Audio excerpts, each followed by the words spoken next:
Hi කොහමද ඔයාලට? ඔන්න ඉතින් මං අද ගියා ගෙදරට ඕන එනවා ටිකක් කරගන්න. බලන්නකො මෙතන ලස්සන.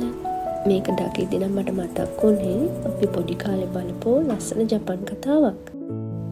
මෙතන නම් හරියට පොලක් වගේ. ඔන්න ඉතින් මං ඉස්සෙල්ලම ගියේ මෙන්න මේ වියට්නාම් කඩේට.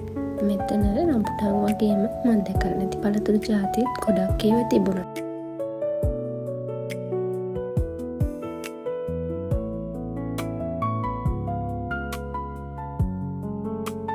ඊට පස්සේ මං ගියේ මෙන්න මේ බංගලාදේශ කඩේට.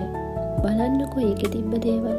කෙසෙල් මුව, කරවිල, පෑකරල්, රතුවල, කංකුම් වගේ මේ හැම එළවලුවක්ම මේකේ තිබ්බා. ඒ වගේම මං තව දැකපු දෙයක් තමයි පීනි චම්පු, කෙසෙල් කොළ, කාබරංක වගේ ඒවත් මෙයාලා ලොකු ගණන් වලට මෙහි විකුණනවා. ලංකාවේදී අපිට අගයක් නැති සමහර දේවල් පිට රටවලදී ලොකු ගණන් වලට විකිණෙනවා. ඔන්න ඉතින් මං ඊට පස්සේ මෙන්න මේ ලංකාවේ කඩේ පැත්තේ ට්‍රවුමක් දාලා ගෙදර එන්න ආවා. මම නම් ජපානයේ ආසම දෙයක් තමයි මෙන්න මේක. බලන්නකෝ රෑට පාරවල් වල ලයිට් දාලා ඒකේ තියෙන ලස්සන. ඔන්න ඉතින් මං ගෙදර එන ගමන් මට මේ ජින්ජර් එක හම්බුණා. මං ඉතින් ටිකක් එතෙන්ට ගිහිල්ලා නැවතිලා ඉඳලා ආවා.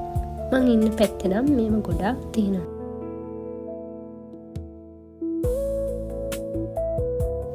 ටිකෙන් ටික කරුවල වැටිගෙන එන හින්දා මගේ ගමන් සගයත් එක්ක මං ඉතින් ඔන්න ඉක්මනටම ගෙදර ආවා.